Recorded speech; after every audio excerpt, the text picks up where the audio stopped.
Praise the Lord. ദൈവനാമത്തിന് മഹത്വമുണ്ടാകട്ടെ. എന്നെ കേൾക്കുന്ന എല്ലാ പ്രിയപ്പെട്ടവർക്കും വേഗപ്പെടുന്ന കർത്താവായ യേശു ക്രിസ്തുവിന്റെ നാമത്തിൽ ഞാൻ എൻ്റെ സ്നേഹവന്ദനങ്ങളെ അറിയിക്കുന്നു.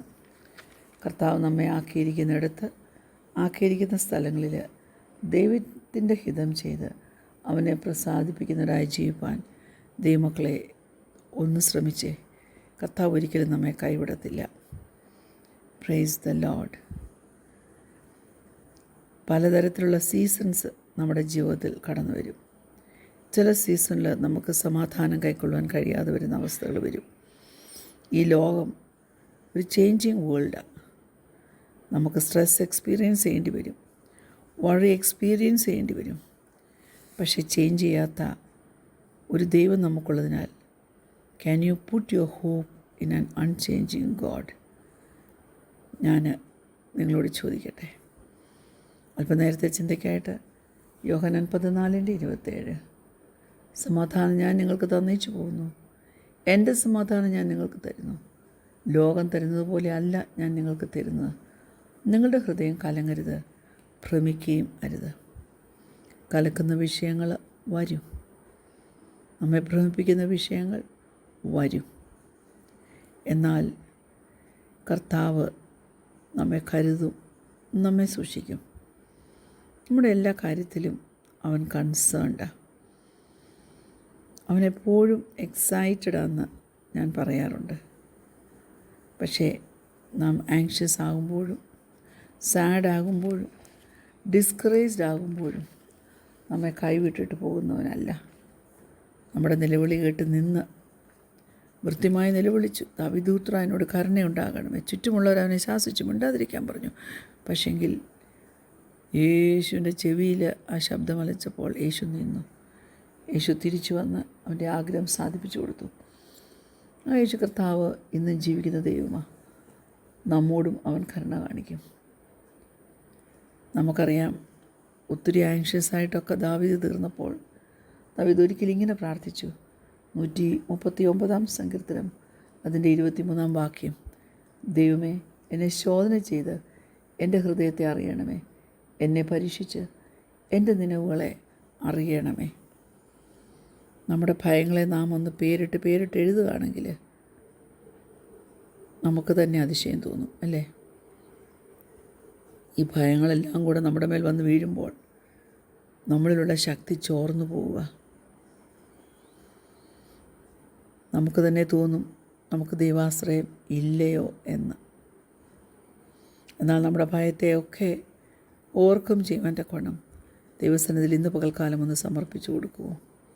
സമാധാനമെന്ന് പറയുന്നത് ദൈവത്തിൽ നിന്ന് വരുന്നതാണ്. ഈ ലോകത്തിലുള്ള ഒന്നിൽ നിന്നും നമുക്കത് കിട്ടത്തില്ല. സമാധാനം നമ്മെ എന്തിനു സഹായിക്കുമെന്നറിയാമോ? നമ്മെ അത് പീസ് മേക്കറാക്കി വെക്കും. അങ്ങനെ നാം പീസ് ആയാൽ നമ്മുടെ നെയ്ബർഹുഡിൽ നമുക്ക് സമാധാനം കൊണ്ടുവരാൻ പറ്റും. നമ്മുടെ നെയ്ബർഹുഡിൽ വേദന, അതായത് പെയിന്, വറിയൊക്കെ എക്സ്പീരിയൻസ് ചെയ്യുന്നവരുടെ ഇടയിൽ നമുക്ക് സമാധാനം കൊടുക്കാൻ പറ്റും. എന്നാൽ നമുക്ക് പീസ് കിട്ടണമെങ്കിൽ നാം ദൈവത്തിൻ്റെ സാന്നിധ്യത്തിൽ സമയം ചെലവഴിക്കുന്നവരായിരിക്കണം.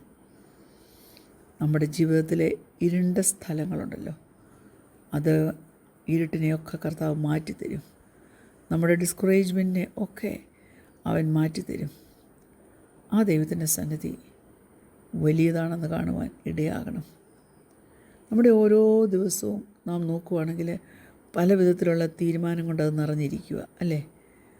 നാം ഉണരുമ്പോൾ മുതൽ നാം ഓരോ കാര്യങ്ങൾ തീരുമാനിക്കും. ബെഡിൽ നിന്ന് ഇറങ്ങുന്നതിന് മുമ്പ് തന്നെ നാം കുറേ കാര്യങ്ങൾ ചെയ്യാനായിട്ട് അങ്ങ് തീരുമാനിച്ചുകൊണ്ടാണ് ഇറങ്ങുന്നത്.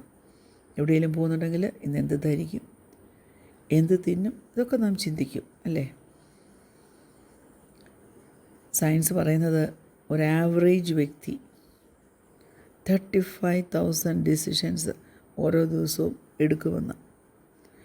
അതിൽ ചില ഡിസിഷൻസൊക്കെ വളരെ ഈസിയാണ്, എന്നാൽ ചിലതിനെല്ലാം ഒരു വറി നമ്മുടെ മേൽ കൊണ്ടുവരാൻ തക്കവണ്ണമുള്ളൊരു പൊട്ടൻഷ്യലുണ്ട്.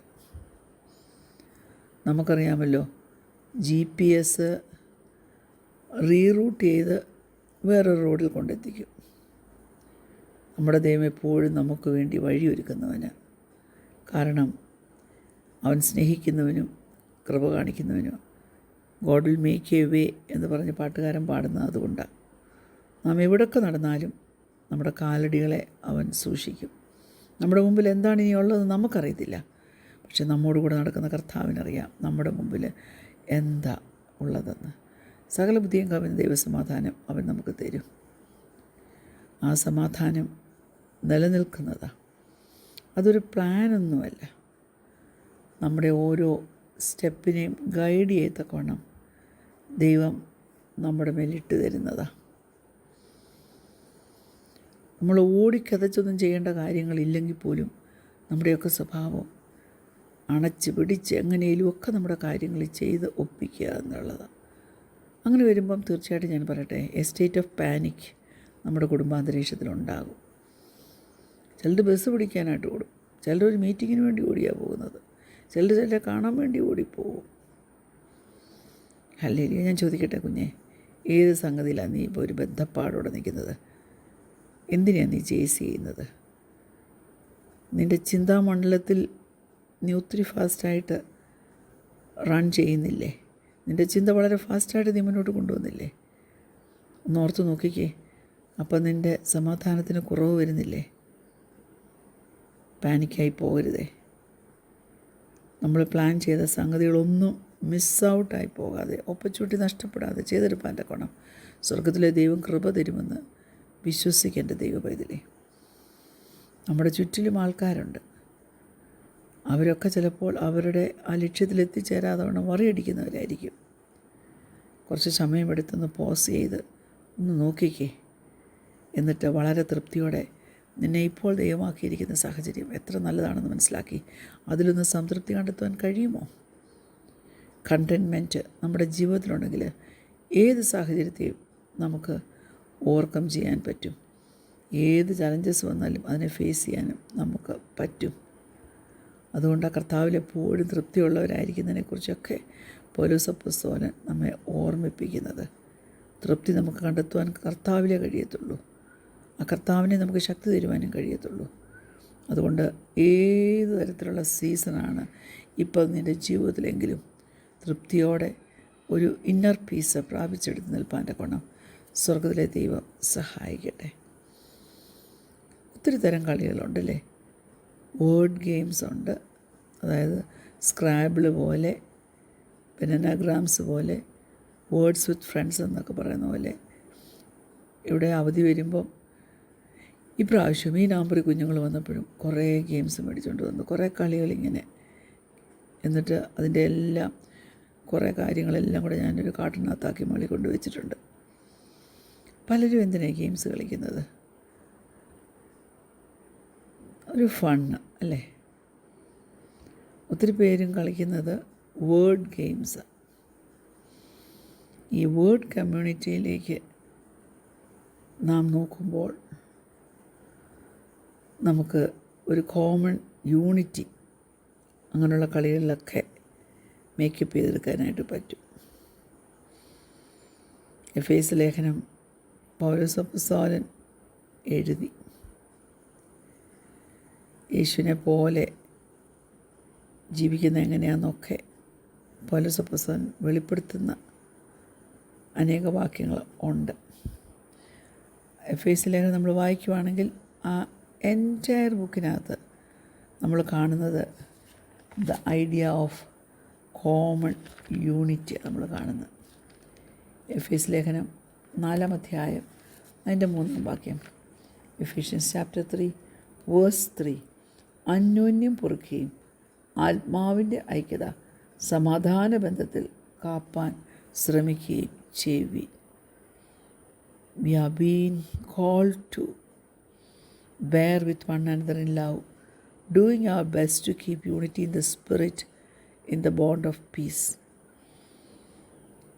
ഞാൻ പറയട്ടെ, കോമൺ യൂണിറ്റിയിൽ ജീവിക്കുമ്പോൾ വരുന്ന ഒരു സമാധാനമുണ്ട്. കാരണം we are design for community. ആരും ഏകാന്തതയിൽ സന്യാസ ജീവിതമല്ല ജീവിക്കുന്നത്, ഒരു കമ്മ്യൂണിറ്റിയിലാണ് ജീവിക്കുന്നത്. ഹല്ലേലൂയ. ചിലപ്പോൾ നമ്മുടെ ചുറ്റുമുള്ള ആൾക്കാരോട് നമുക്ക് ദേഷ്യം വന്നെന്നിരിക്കും. ചിലപ്പോൾ അവരുടെ നേരെ ചിലപ്പോൾ ഗ്രഡ്ജ് നമുക്ക് ഫീൽ ചെയ്തെന്നിരിക്കും. നമ്മൾ ചിലരുടെ നേരെയൊക്കെ തെറ്റ് ചെയ്തെന്നും ഇരിക്കും. അതൊക്കെ എന്തിനെ വളർത്തിയെടുക്കുമെന്നറിയാമോ? ഡിസ്യൂണിറ്റി കൊണ്ടുവരും. അതുകൊണ്ട് ക്രിസ്തുവിൽ ജീവിക്കുന്ന നമ്മൾ ഒരു ന്യൂ വേ ഓഫ് തിങ്കിങ്ങിലേക്ക് വരണം. എന്നിട്ട് എല്ലാ ബിറ്റർനെസ്സും നമ്മിൽ നിന്ന് മാറ്റിക്കളയണം. എഫേസ്യ ലേഖനം 4:32 ഇങ്ങനെ പറയുന്നു: നിങ്ങൾ തമ്മിൽ ദയയും മനസ്സലിയുമുള്ളവരായി ദൈവം ക്രിസ്തു നിങ്ങളോട് ക്ഷമിച്ചതുപോലെ അന്യോന്യം ക്ഷമിപ്പീൻ. പറ്റുമോ? അതിനുവേണ്ടി ഏൽപ്പിച്ചു കൊടുത്താൽ സ്വർഗത്തിലെ ദൈവം തൻ്റെ കൃപ കൊണ്ട് നമ്മെ മൂടും. കണ്ണടയ്ക്കാൻ പ്രാർത്ഥിക്കാം. ഞങ്ങളെ സ്നേഹിക്കുന്ന ഞങ്ങളുടെ നല്ല ദൈവമേ, സ്വർഗീയ പിതാവേ, സകല ബുദ്ധിയും കവിയുന്ന ദൈവസമാധാനം തന്ന് ഐക്യത സമാധാന ബന്ധത്തിൽ കാപ്പാൻ നീ ഞങ്ങളെ സഹായിക്കണം. അതിനാവശ്യമാകുന്ന സ്വർഗീയ കൃപ ഞങ്ങൾക്ക് തരണം. പ്രാർത്ഥന ഘടന സ്തോത്രം യേശുവിന്റെ നാമത്തിൽ തന്നെ. ആമേൻ. Praise Lord. God bless U.